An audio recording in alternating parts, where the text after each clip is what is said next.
Chapter 6, Invitation for Bids. Contents. We're going to talk about the invitation for bids process, the bid openings, and the contract awards. Sealed bids are used for purchases above small purchase threshold. What is your small purchase threshold? $50,000 for Texas, $60,000 for New Mexico. However, there is nothing prohibiting you for doing a sealed bid at $40,000 Texas or at $50,000 for you. Solicitation for sealed bids is designed for you to get the best price, because price is the only award factor other than responsive and responsible. You with me? So you know what? We always want to do a firm fixed fee for stuff if we can.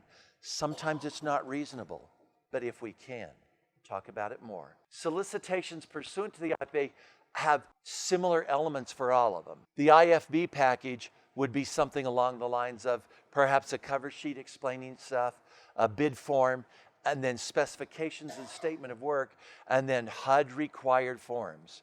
Now, these 5369 forms are forms for the bid only. They're not for the contract. Contracts ensue from the bid, right? Let's break it down a little bit. The 5370 forms are contract conditions, yet I always put the 5370 in my bids. If the contract has nothing to do with the bidding the work, why do I put the contract form in my bid? Say it out loud. She said terms. That's good. You're on the right path. I want the contractor to know what they're going to have to agree to when the contract is already going. Let me give you an example. I'm going to show you a bid for construction, and it's going to be right here like this. And I hope you can see it. And I'm going to go to Phoenix City. The executive director at Phoenix City, Alabama, worked for HUD for over 10 years. She jumped out of the pan and into the fire. She became an executive director at a housing authority. And here is a bid for the installation of a park in a new development that she and some investors have developed. She's not going rad. She's replacing all of her public housing with mixed income level private financed projects, developments. Boy, they're beautiful too. It's really nice. And they're all going to be 40% low income, 60% market rate. You know, a lot of that is because she has all this land on a river that people use to recreate on. So instead of selling the land for big bucks, she's developing it herself. Yeah, it's working out. Now, this 1.0 document, can you see that at least kind of? I have a construction document there, and then you see I have the 5369A form, which is the instructions, and then I have the Section 3 forms, and then I have the 5369 certifications form, then I have the sample contract form, and look at all of this. Starting here, all the way through these 19 documents, those are all HUD required documents for a construction project. Yeah, these are more inclusive than anybody else has. Why? Because I've spent 45 years doing it, so I know what forms are required. And then I have, of course, the ICE, which was completed, the checklist, the pre-bid conference agenda, sign-in sheet, and the recap of bids received. Okay? So for me, this is what an IFB looks like. This one specifically for construction. The ones I have for non-construction are much shorter because there's not as many HUD required forms. HUD labels the next session method of solicitation, and what they're talking about is advertisements. However, I'm going to give you guys all a thought. The least effective way you can make bidders aware of a bid is to put an ad in the paper. Nobody ever is reading those ads, or the majority of them are not. So why do we do it? Well, HUD gives you alternatives. HUD says you can advertise in newspapers or trade shows or use an e-procurement site. Okay? Yeah, that's what HUD says. Where do your requirements come from ad in the newspaper? They come from your state laws. State laws require local government agencies to place ads in the newspaper. It makes you even though it's not a truly efficient way to get bidders, it makes you look much more open and fair. Everybody got that thought? Now, how do you actually get bidders? By sending them a notice directly, saying, I have this bid for this construction, or this bid for these refrigerators, or this bid for something else. So we usually have a bidder registration system where bidders register. Now, for me, I do everything on the internet. Everything I do is on the internet. I use some software. There are lots of softwares on the market for you to do that. You just go to your Google and put in Housing Authority software bidding, and you'll probably see 10 or 15 different softwares that you can utilize for that. But it is a much quicker way, because people all the time send me a thing. They go, Mike, I only got one bid. And I go, well, how many notices did you send out? And they go, oh, I put it in the paper. I said, no. How many notices did you send out? And they said, well, just one. Well, then that's why you only got one, because nobody else knew about your bid. That's how you get quotes, bids, and proposals back, by notifying people who have registered with you to receive those, okay? And there's a variety of software products you can use for that will help you with that. Now, pre-bid conferences you don't have to do a pre-bid. However, John, are you experienced in construction somewhat? Yeah. We always do a pre-bid for construction because, correct me if I'm wrong, because construction contractors need to not only hear about the bid, which they can read from your documents, but they need to walk the site, and we call that a walkthrough, okay? Now, I always do pre-bids for construction. I will typically do pre-bids for maintenance services. I never do a pre-bid for audit, fee accounting, or legal. Why don't I ever do a pre-bid for those? Say it again. It doesn't make a difference. It doesn't make a difference is one thing. First of all, those people, what? They're already hanging around all the time. You see, they already know those kind of processes. But here's the other reason why. They ain't going to come to town to go to a pre-bid except under two conditions. You're a really good big contract, then they'll probably come to town to look for it. And by really big, I mean $100,000 a year. And the other issue they'll come to town is if it's Las Vegas, Nevada. Because when I was at Las Vegas, all of the bidders all demanded pre-bids for everything that I did. And they asked me to schedule them on a Friday morning. And I was very happy to accommodate because they just really needed to come there, they said, to get a feel for our needs and to throw them dice, baby. Yeah, I always did them at my authority because people demanded that I do it. And it did, that was one way it was good, because if somebody paid for their people to come to my pre-bid, I know they're probably most certainly going to return a bid or proposal. And I was always worried about getting how many? That's my goal, is to get 3. That's right. We do not make pre-bids mandatory even for construction. HUD says you can, but danger, Will Rogers, danger. That's a Lost in Space reference. Here we go. Danger. If you make a pre-bid mandatory and you don't get 3 bids, if HUD or anybody else sees that you made it mandatory, HUD will typically not approve that one bid. They will typically say, don't make your pre-bid mandatory. There may have been other people who would bid on this, and they could just walk the site on their own. Are you with me? So that's typically what HUD will look for. I'll tell you that since HUD's not here. That's typically what they will look for is, what did you do to restrict competition? Am I right? Yes. You do little things to restrict competition, sometimes unwittingly.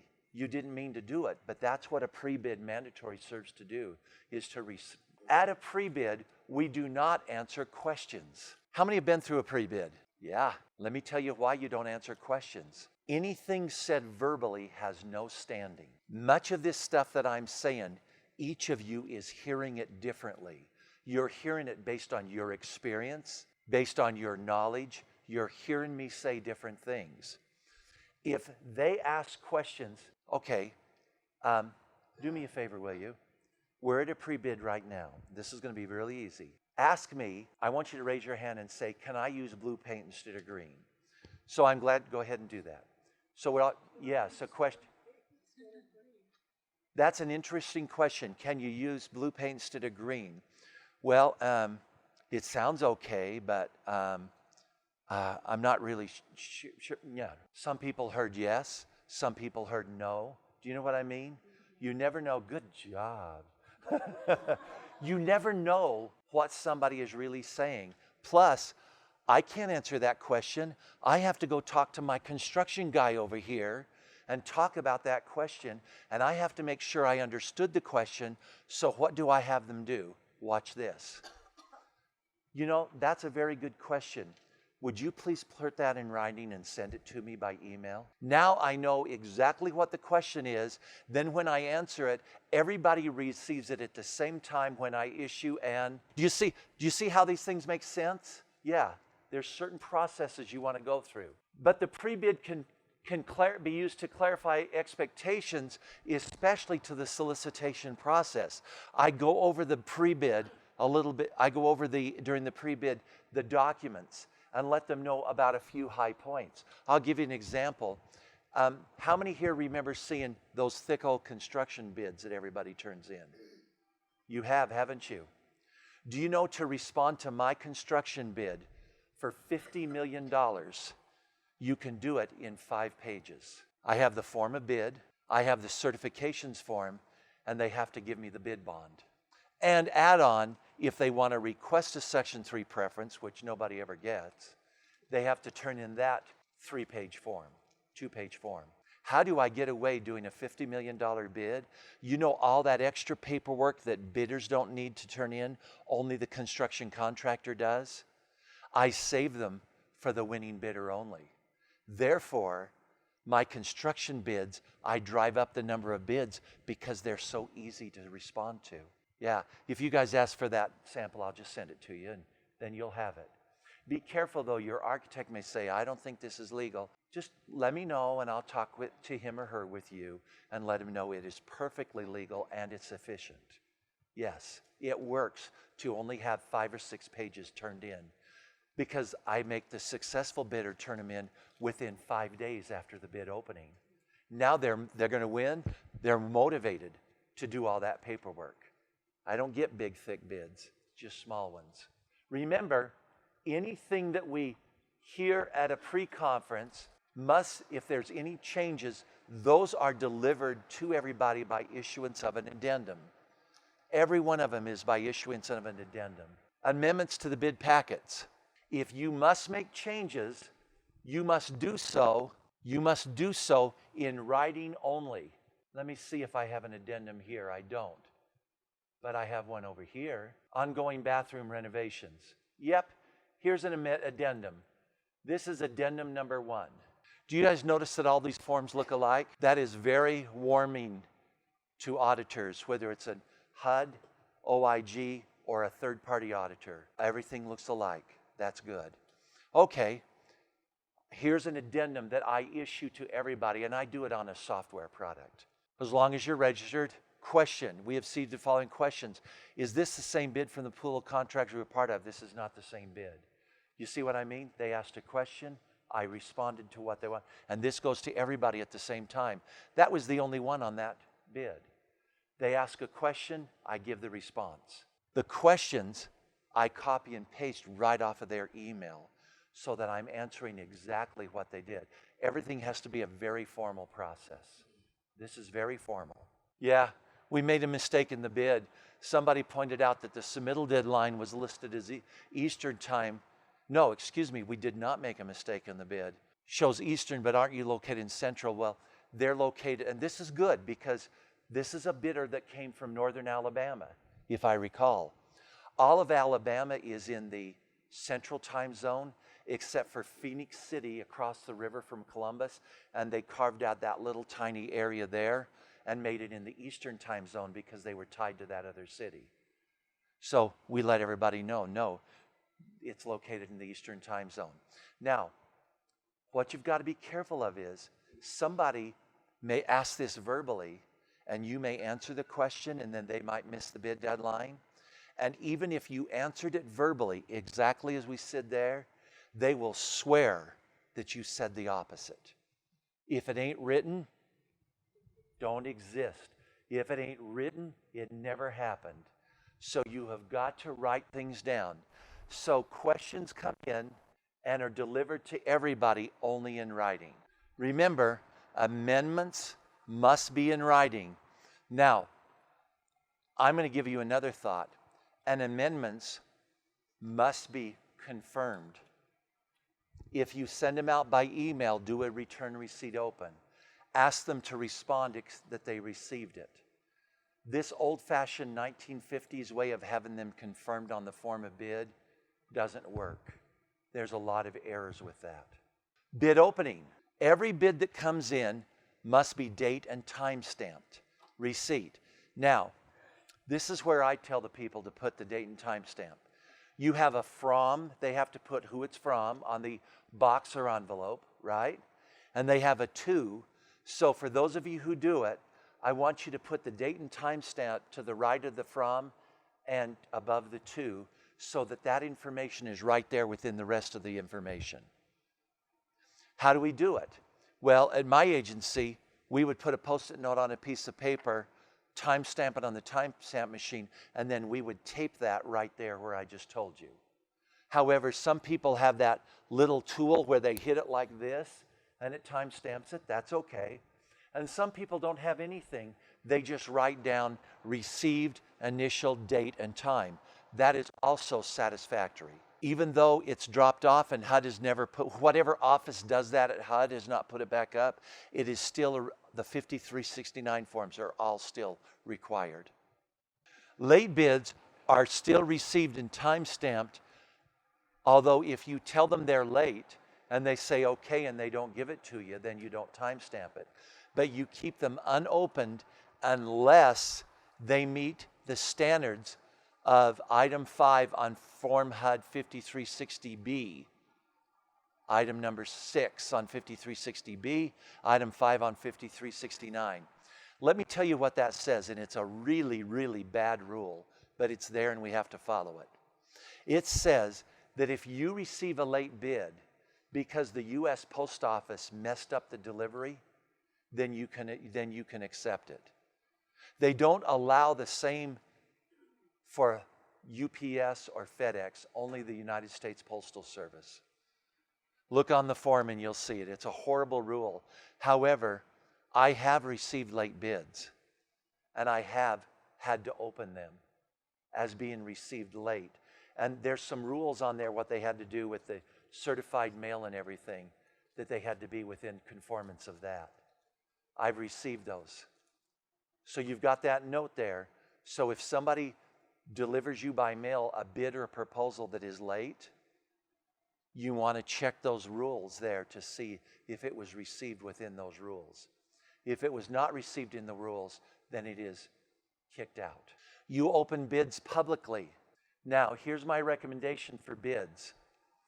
You open the bids publicly.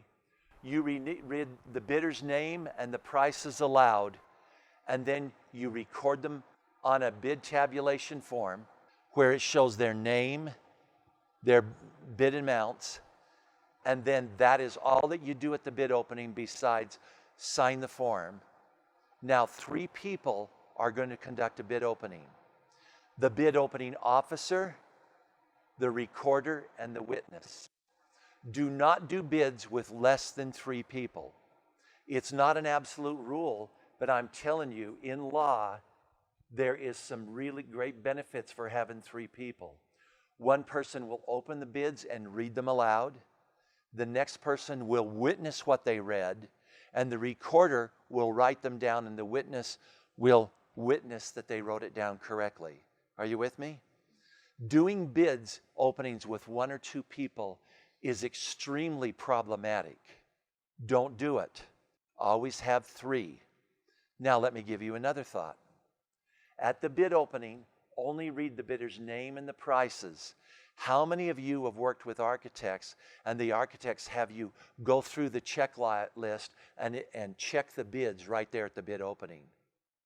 Never, ever do your due diligence in front of the public. Ever. You know why? The public is not to be involved in your due diligence. That's your responsibility. Watch this. Watch this. So we're doing that bid opening now, and then we go through the checklist, and you'll say, is there a bid bond? And I go, well,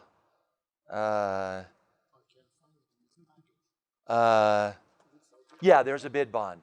No, you've got protests coming all over the place now. See, I don't involve the public in what I do.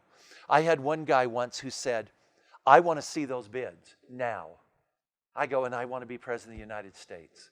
Neither one of those are going to occur. He goes, no, I want to see those. He got very angry. I want to see those bids. I want to see if you're cheating. And I turned to my admin, Linda, who worked with me for 20 years, and I said, Linda, get him the number to the police and the district attorney. He has a crime to report. He insisted on seeing the bids. He didn't want to see the bids, folks. He wanted to get his hands on them and do something with them. I one time had a bid opening, and I set all of the bids on the table, a public bid opening, read all the bids, and we were signing off on the form, and somebody jumped off the front row of the room, grabbed the bids, and ran out the side door, and they were all gone. Now, I'm not telling you that can happen. I'm just telling you it happened to me once. And I was just in such shock. I just sat there with my mouth open. The only thing that we could figure out was it wasn't the winning bidder. You know what I mean? So we secure the bids after we read them. Never open bids at a board meeting. Oh, Mike, we open bids at the board meeting, and then to be efficient, then we just approve them. You're not even close to being ready to approve those bids. You've got to check, first of all, with the bid bond, you've got to check Circular 570. I'm going to get you. You got to do your due diligence. All of that has to be done. Plus, board meetings are a bad place to involve commissioners in our day-to-day stuff. Listen to me, EDs. Don't involve commissioners if you can help it in any of your day-to-day stuff. That's not their role. Their role is to oversee you, not the authority. Your role, ED, is to oversee the authority. John, please. Richard, please.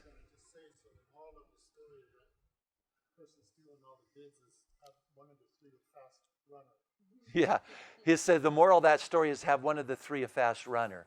Actually, what we do is, when I'm done with the bid, I give it to the witness, and I make sure the witness is somebody who can protect the bid, and they keep them in their hand right there.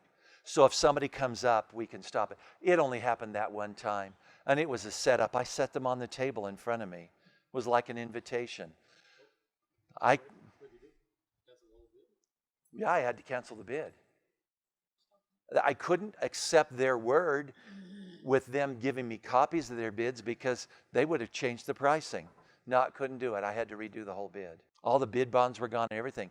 Another lady did it once. She let everybody look at the bids, and she said after they left, she goes, I did exactly what you said. I laid all the bids out for everybody to look at, and they stole the bid bonds. The winning bid was completely gone. And I said to do the opposite. I said, don't show it to anybody. Plus, that document, those documents have not been verified yet. And by the way, have you ever heard of the term, you reserve the right to waive informalities? Yeah. I've had bids where they didn't even sign the form of bid, and I accepted it. I mean, it was too late. It's the bid opening. But they didn't sign the bid. I don't care. They gave me a bid bond. They were meant to be bound. Sometimes they forget to put certain documents in the bid.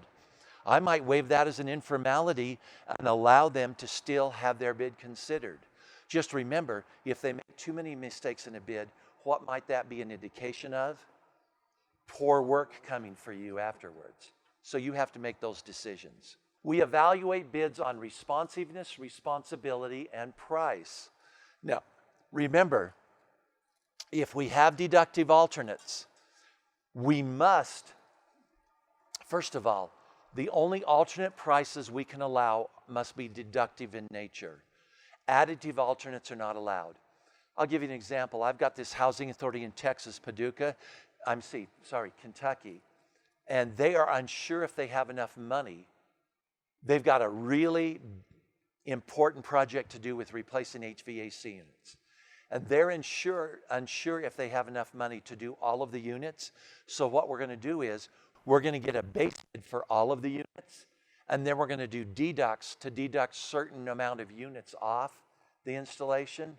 And if we have to, if the bids come in too high, we can start doing deducts until we arrive at a price that we need. Now that's a very simplistic explanation, deductive alternates.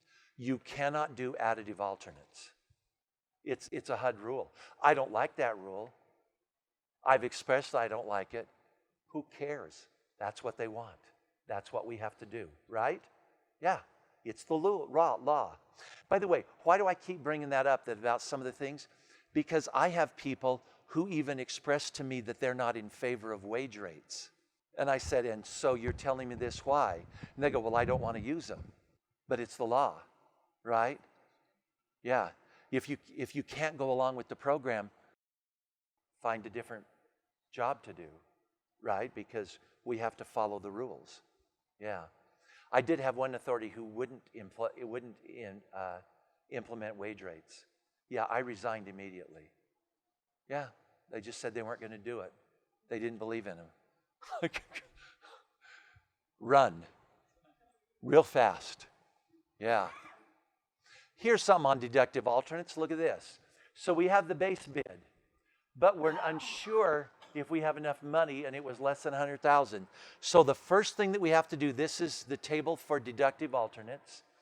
And if you look here in column A, B, and C, okay, then we start invoking, we didn't have enough money, so we're going to apply deducts all the way across. So this deduct will bring the price down to $90,000. Are you with me? And this one will bring it down to $95,000, and this one will bring it down to $100,000, right? Then we still don't have enough money for what we need, so we'll apply this. This brings it down to $85,000. This brings it down to $85,000, and this brings it down to $80,000, and that's how much money we had. So the bidder that actually started at 120 as the highest became the lowest bidder because we went through the deducts. Now you can only invoke deducts to the point that you have enough money, then you have to stop. Any questions on deductive alternates? I just gave you an example. I just gave you you're not, let me show you, Richard. Oh, what would be deducted? Oh, let's say this is No, deductive one would probably be something less important. We have to list them in inverse order, and it would be no exterior painting. And deduct two may be landscaping, to take out the landscaping. See what I mean? But you only list them as a deduct if they're less important and you can afford not to do them. There you go. Thank you, Richard. Good point. Good point here. Yes? So on those deducts, is the theory that you're going to use your own labor to do it, or you're just going to put that part of the project off? I have no idea what you're going to do by invoking the deduct. But she said, is a theory that I would probably go do it from another bid or have my own people? And the answer is potentially. Just remember though, if you're doing, that's called, doing your own people is called force account. And it is my understanding that since I left my authority, that HUD now states that you can only do force account if they approve. For capital funds, am I right, John? You must get it. Now, hold on. Your justification to HUD to do a force account construction job has to include an independent cost estimate and then an analysis of the cost, both showing where you're saving money over a contractor doing it. Danger, danger, danger. I have seldom seen a housing authority that can do stuff in-house for less money, construction work in-house for less money.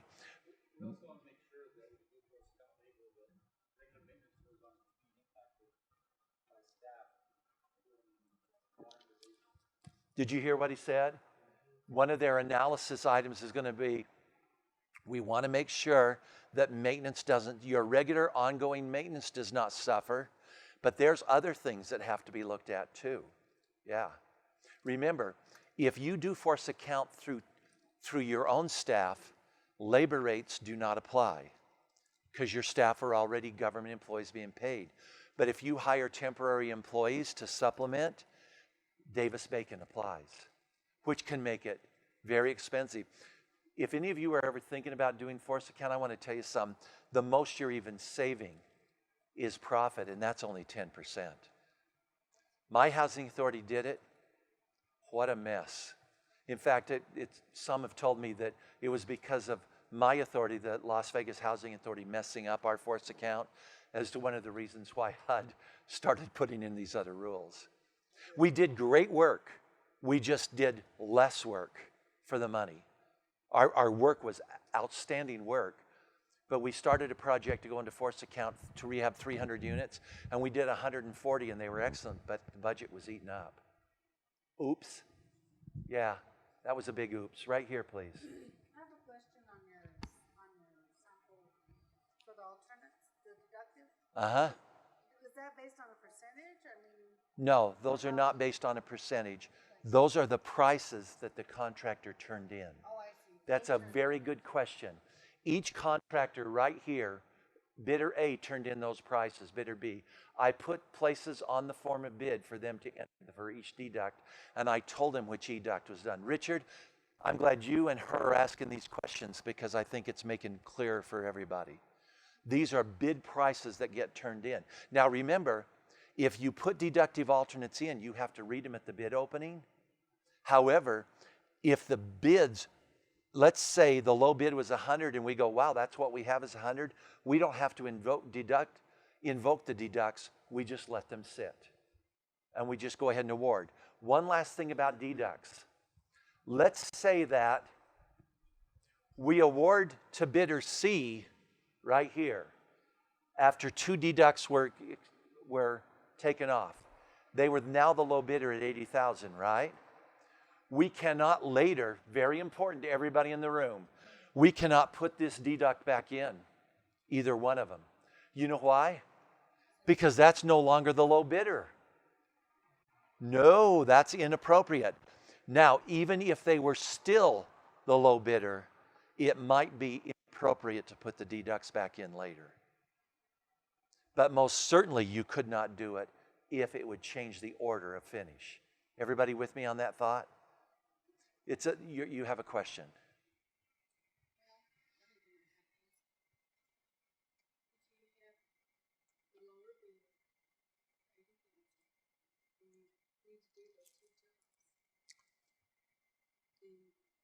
Go ahead. Okay, now here's the deal. If you award to bidder C, I'm going to repeat it. Her question is, if you award to bidder C at $80,000, and then she finds money to add it back in, that's one thing you're asking. Can you add them back in? And the answer is no, you cannot. So her next question is then how do I get the work done? And my only answer is, I don't know. If you don't have money now, but you have money in a year, then you do a new bid for those items and anything else you want to put in. Yeah, that's a good one, John. Yeah. Now, some people tell me, they go, Mike, can I bid in phases and do one phase this year, one phase the next year, and one phase the third? The answer is, you can do a bid that way, but you ain't going to get any bids. Or if you do get bids, because construction cannot hold their pricing for 2 years. But if they do give you a bid, they're going to prices way higher to a company for any. So it is an inappropriate way to do a bid. Phased bids over several years. Some people say, well, Mike, we can put in escalation factors in other things, not in a firm fixed fee bid. Does not work. It's not appropriate. Do you disagree, anybody, John? No. Right here, please. Just a minute. Did we answer the question? Good question. Right here. So if the bid is 100,000 and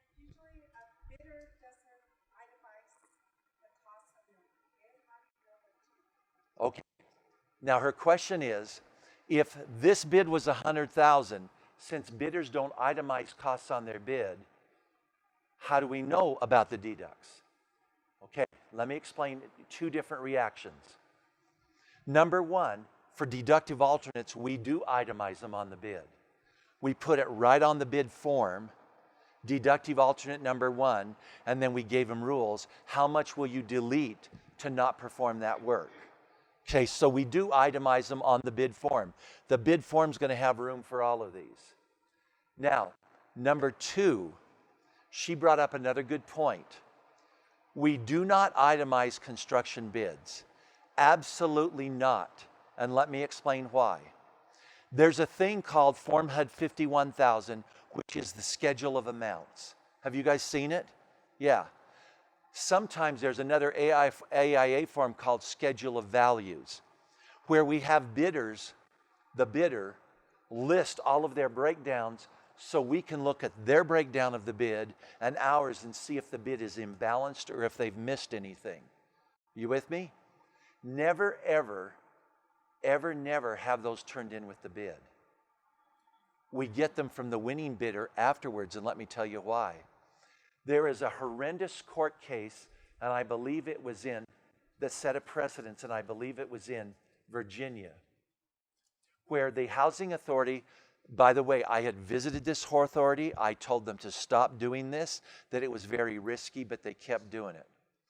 They had the bidder turn in their firm fixed price. Then they had them turn in their complete breakdown of all their work items with a price for each.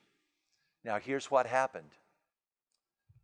The court, this guy sued the housing authority because he bid too low. He bid some of those work items too low, and he was seeking, it was a large bid, and he was seeking a couple of $100,000 of more money. Now, if you turn in a firm fixed fee bid, John, and you have to eat it, what happens? You have to eat it. Or you default, and then your business is ruined, right? Because we'll go against your bonds. However, the court case says, no, housing authority, you have to pay him that additional money.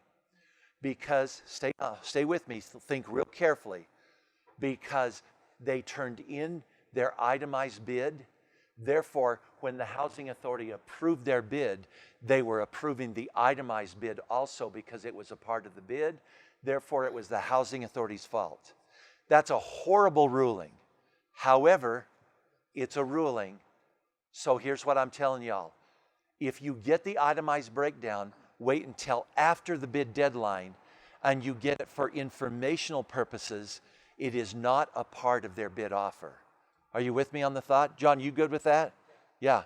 You hear that, Mike? Yeah. Don't get it then. You guys, excellent questions. This was a robust conversation about deductive alternates, which I'm tired of. So should we go on? Oh, no, we got one more. I'm so sorry. All right, so I put out a bid. I have 90,000 of them. I put in deductive alternatives. They all come in above me.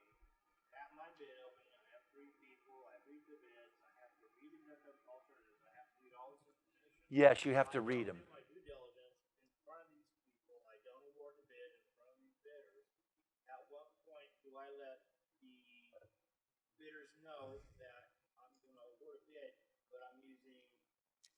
I've invoked deductive alternates. Let's use this bid as the example. So here's his question. So I've done the bid opening. I've read all the deducts. I only read their names and their dollar amounts. I didn't tell nobody nothing. Okay? And then I go into the back. I evaluate the bids. I apply the deducts, and now I've gone to this person. So that's my decision. What do I do next to let everybody know? I send them a post-bid deadline notice detailing out exactly what we did, probably with this stuff in a chart, and saying this is who we're awarding to based on our invoking these, because our budget was $80,000. That's when I do it. But I don't do it in front of them. In fact, even if you don't have deducts, don't ever tell anybody who the winner is. You guys know that, right? Because there's no winner yet, because we haven't done our responsiveness and responsibility, or due diligence. Correct. Good point. Just take one more comment. So, one of the most important things is also make sure you have a clear, concise scope of work. Oh, yeah, yeah. That way, there's never any questions, any issues. Don't open yourself to any kind of protest. Any new thing in there, contractors can put this. If they see something, I mean, is usually gonna. Especially in construction, let me add on to what John said. Especially in construction, the scope of work is always important because that's what they're bidding on. And you can't change the scope. I'm going to get you. You can't change the scope after the bid deadline. You're done. Yeah, you want to make sure you're comparing apples with apples. So, Apples and oranges and bananas. yeah. So make sure that your scope is detailed. That's why I recommend architects. You know why? Because you're sharing the risk with them. If you put the scope on the architect, that means you still have to read it. You still have to work with the architect. You have to talk it over and decide it is what you want. But once you put it on them, if they forget something that's really important, then at least they're going to have to redesign at no cost, and it might even cost them some more. Maybe. It's hard to get money out of architects, but maybe. Right here. So when you receive those bids and you open it to the public, you're reading it to the public, you only read the base bids, right? You don't need to read all the deductions. No, we do reread the base bids and we read all the deducts because they're part of the bid, going to be part of the evaluation. And it's all part of the bid price. Let's go 5 minutes. RFPs. Responsiveness means that the bidder has at a minimum addressed all of the requirements that you said, the things you wanted turned back in. And you want to make sure that the bid is also the product, or if it's a bid for instance, for appliances, we've got to see, they're giving us a different brand name than we listed or equal. Are they giving us a product that meets the minimum of those specifications? And I have forms for that I'll give you. So there you go. Okay. Now, responsiveness is the most simple of the two evaluations. Next, we do responsibility. You have to determine that they are somebody that you want to do business with. Now, for that quote right over here, this quote for $20,000, the responsibility could be 10 minutes. Call their references 2 or 3 and say, will you do business with them again? Do you have any problems doing that? For a $20,000 purchase, if they say no, then you'll probably need to ask more questions if in fact they will even answer them. But for a larger bid, we have to do some due diligence. Now, all of this, and I have forms for that on my website. Do they have adequate financial resources? See, for me, I would usually start this process around $300,000 or so to go through this whole thing, okay? For you, it might be a little bit less. Do they have adequate financial resources? Meaning, are they in trouble with the IRS? Are they okay? Do they have a bank account? Do they have the capacity, counting operational controls and skill sets? You can find that out from other people. Can they do the stuff? Can they administer the work? You with me on this? It's pretty simple questions, really. Do they have the required equipment and facilities? You know, when I do lawn cutting bids, I encourage them to turn in copies of their pictures of their equipment. Yeah, you know? And what a lot of them do, they go, that's silly, but I'll do it. And then they line their people all up in front of a trailer where you can see all their equipment, and they're all smiling. I go, okay, you thought that was silly, but it tells me 2 things. Number one, you got a trailer, and you've got multiple lawnmowers and multiple blowers, and you've got multiple people. That gives me a warm and fuzzy feeling that you can do my sites. You know, a lot of people say, but Mike, I'm only 100 units. You know, folks, it depends on how you look at it. Do you know if you owned those 100 units and would still manage them, you'd be a millionaire? Right? Yeah, it all depends. 40 units and you can be a millionaire. It just depends on how you're looking at things. This is important stuff, even for small housing authorities. Okay? Do they have the ability to comply with time frames? Yeah, again, the references. Did they do the work on time or close to it? If they didn't do it on time, was it justifiable? Do they have a satisfactory performance? Where besides calling clients could we find about their work performance? Contractors boards, if your state or local jurisdiction has one. Better Business Bureau. Yeah. Some people go Dun & Bradstreet. You know what? Dun & Bradstreet costs a lot of money. I used it. I had to use it for certain. I had a $35 million bid once, and I had to use it. They and I had to get a D&B number, so that's fine. But I'm not going to do that for smaller bids of 100,000. I'm not going to do it. But I certainly can call the Better Business Bureau. Yeah.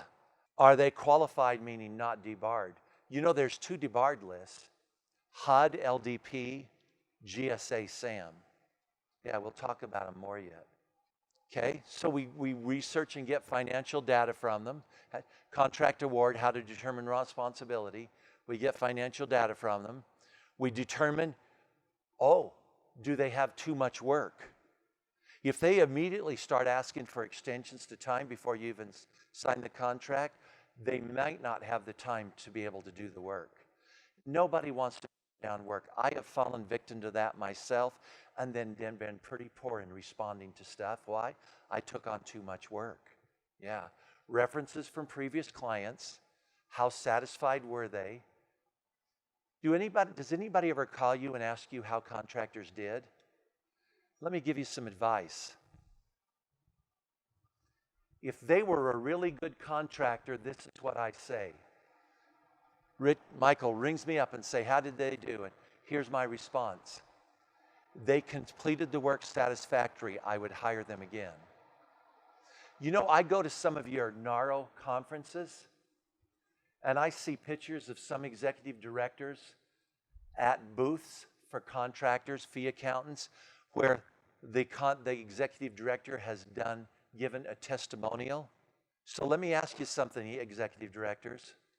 If that person goes bad and starts stealing money, are you going to be partially responsible because you said he was the greatest fee accountant since buttered bread?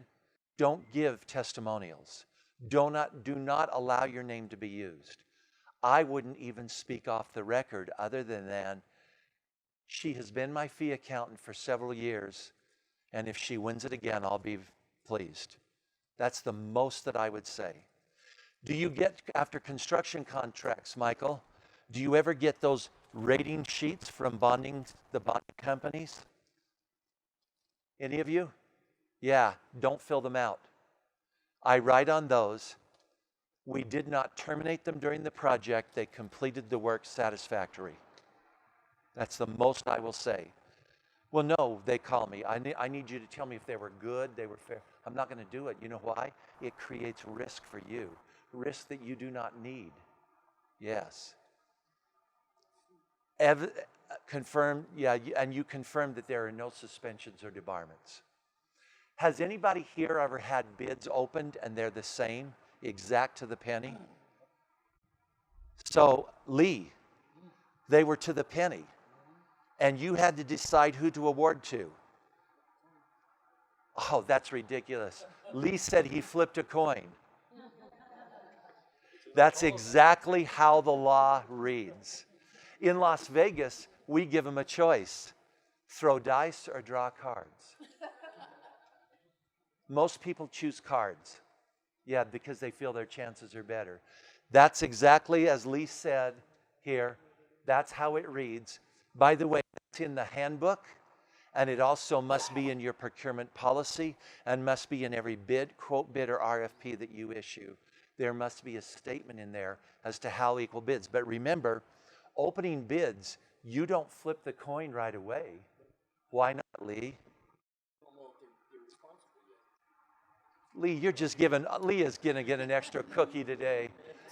Lee says we don't know if they're responsive or responsible yet, and that's exactly right. Yeah. Most elections in the United States, do you remember the one in West Virginia about 2 years ago?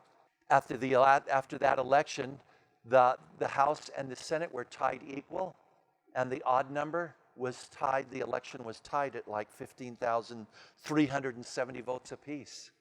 Imagine the odds. So you know how they settled it?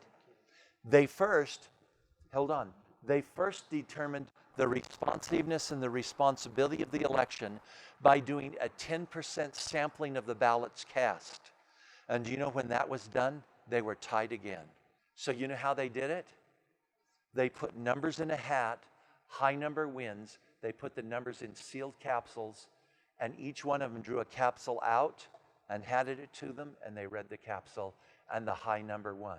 That's the law. The only elections not settled that way are elections for president and for the Senate. Elections for president are settled by the House of Representatives. Elections for the Senate are settled by the governor of the state. He chooses who he wants. Isn't that something? Yeah. Okay, let's go on. Right here, Michael. So you got a bid due Friday at noon. Bid due Friday at noontime. Stay with us. Here we go. Contractor is going to be away. He wants to submit his bid on Wednesday. Contractor's going to be away. He wants to submit his bid on Wednesday. Of course, we want to get that bid now. But Thursday he learns that he made an error on his figure and he wants to correct it. Thursday he made an error in the bid. He realized he made an error. Okay, so what we've got is he turned his bid on Wednesday because he's going to be out of town Friday. Bid opening is Friday, which, by the way, is a horrible day for opening bids, but we'll keep going. Thursday, he realized an error and wants to correct it. It's still before the deadline. So the question is, can he have the bid back and correct it? Absolutely.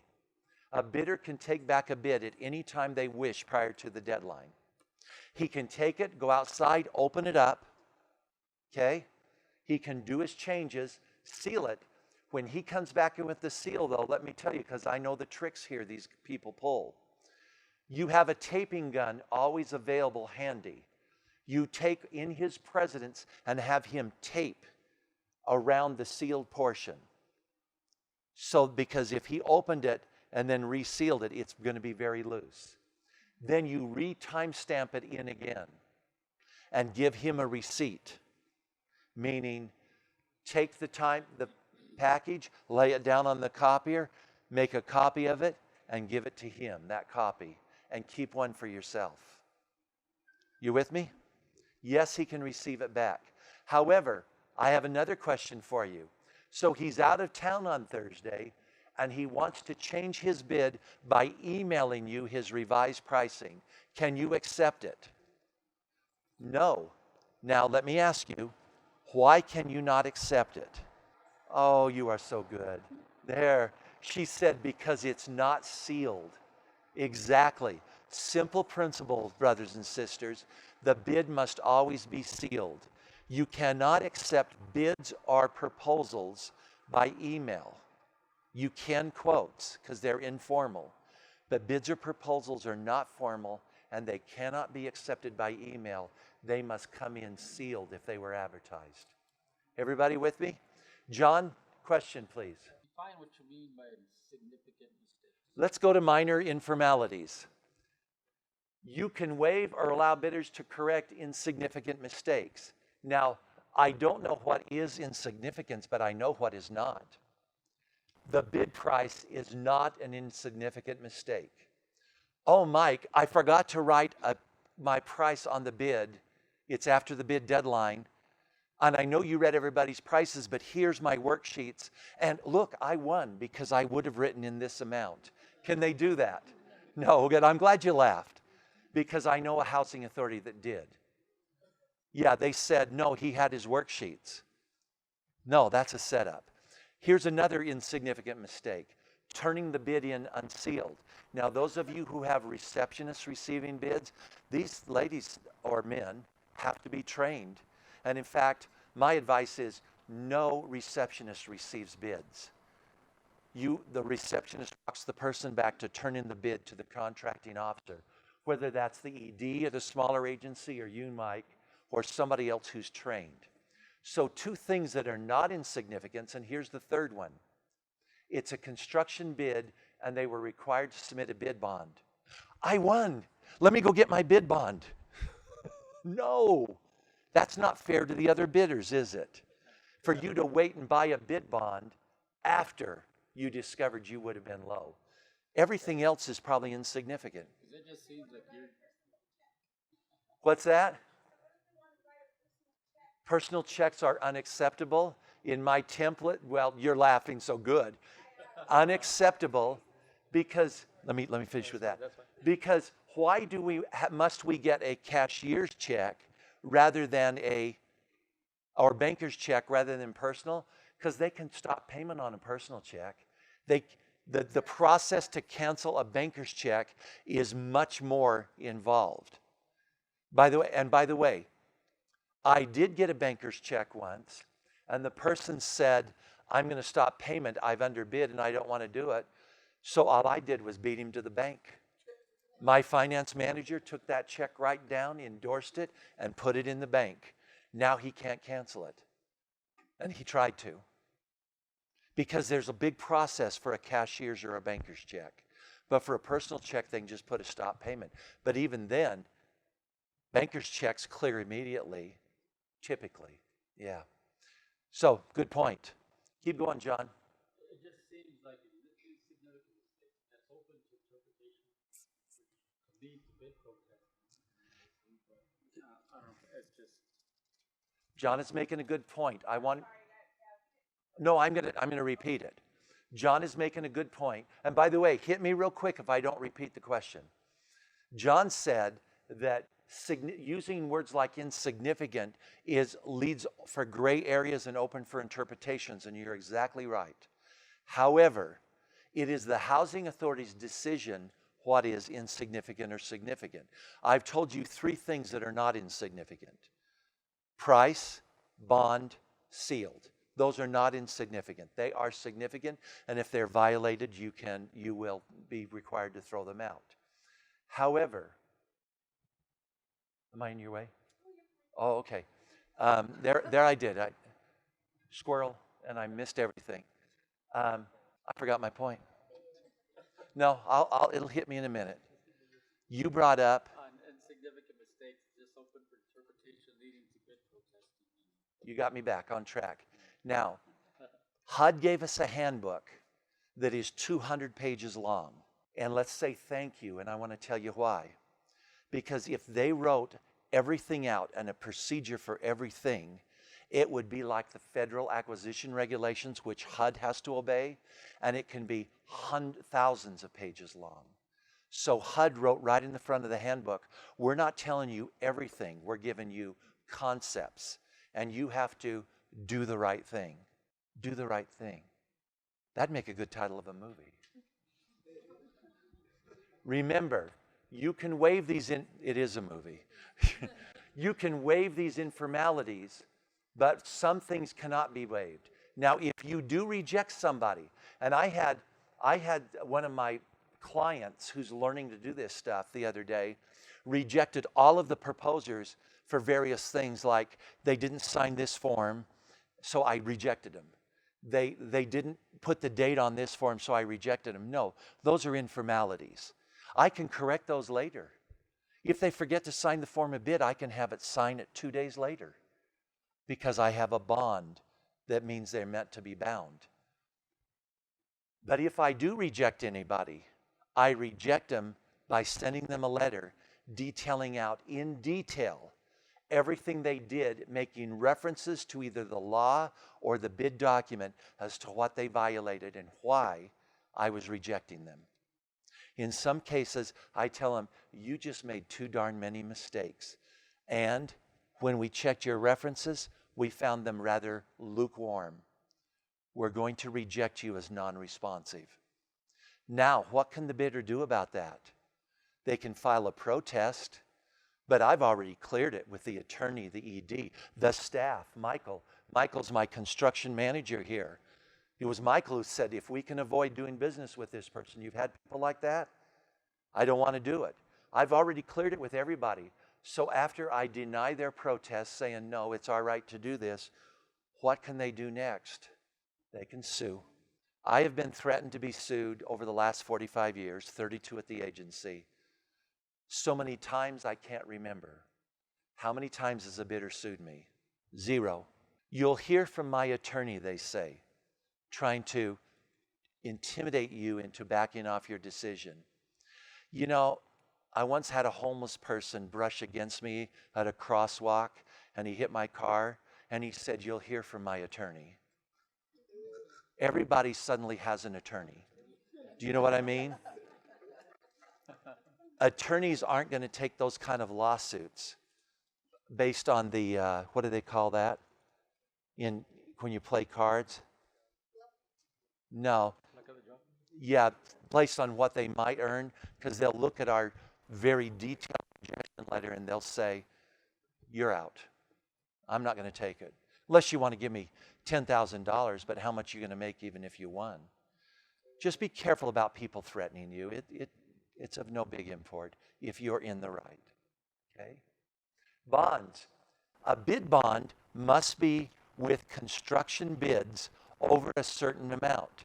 For HUD, that amount is $100,000. However, state public works laws usually set that amount at a lower amount. In Nevada, it's $25,000. In Georgia, it's $40,000.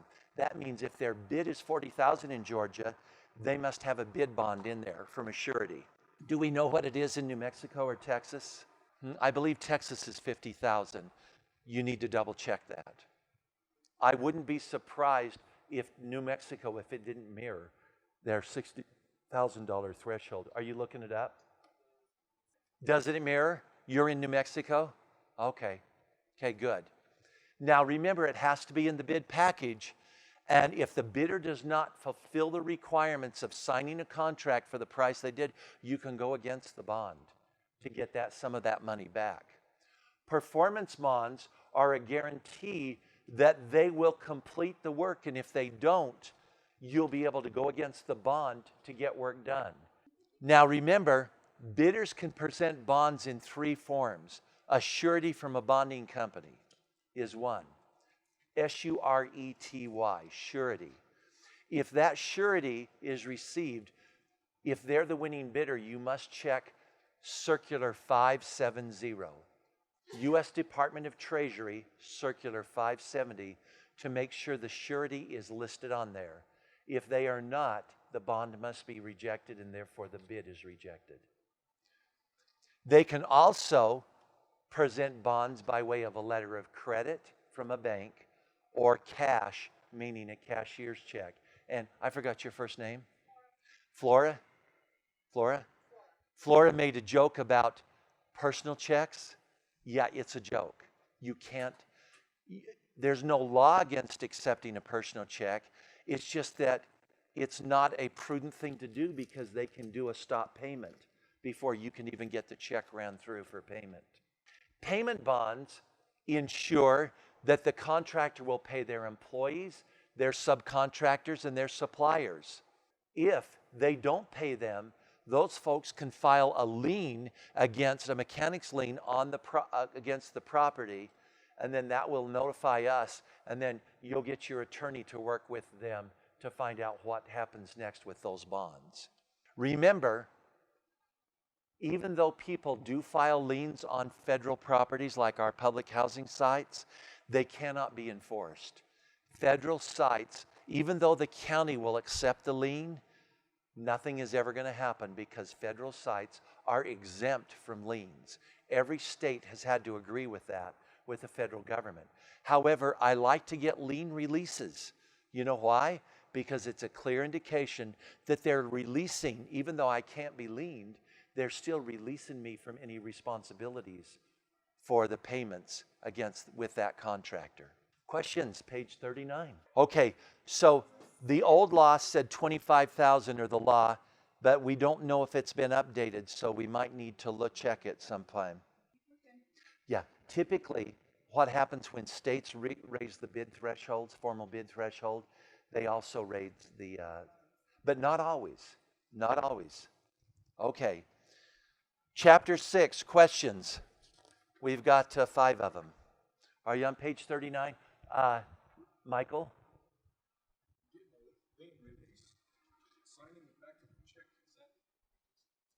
Is signing the back of the check a lien release? No. The question was, if they stamp the check and say, if you cash this check, you're releasing the lien, I don't know because I don't get checks from contractors. So I just don't know. Oh, you mean if you do that? No, I don't think that'll work. There's a formal process for lien releases. And it's to receive a lien release from the contractor or subcontractor. That's the process. I'll give you another example. I once settled a dispute, and I wrote to the contractor, I'm sorry, the dispute was for $33,000. I would only agree for $17,000. And I was working with my attorney and others, but they took my recommendation. We paid the contractor. We gave the contractor a check for $17,000. His dispute was for $33,000. And then on the check we wrote, payment of dispute in full. That's what we wrote in the message line. The contractor on the check scratched out that and put something that I'm not going to repeat right now. And that means I don't think he agreed with it by the naughty language he put on it, because he was very angry. He cashed the check, yet that had been scratched out, so he changed the contract. Now he can sue if he wants. Yeah, I don't care. I would have never settled for only $17,000 if there was any chance that the other $18,000 was going to be in dispute, was not going to be approved. I would have never done it in the first place. He can sue away. And by the way, he said he was going to sue. And a year later, he saw me at an event and he says, I'm still going to sue.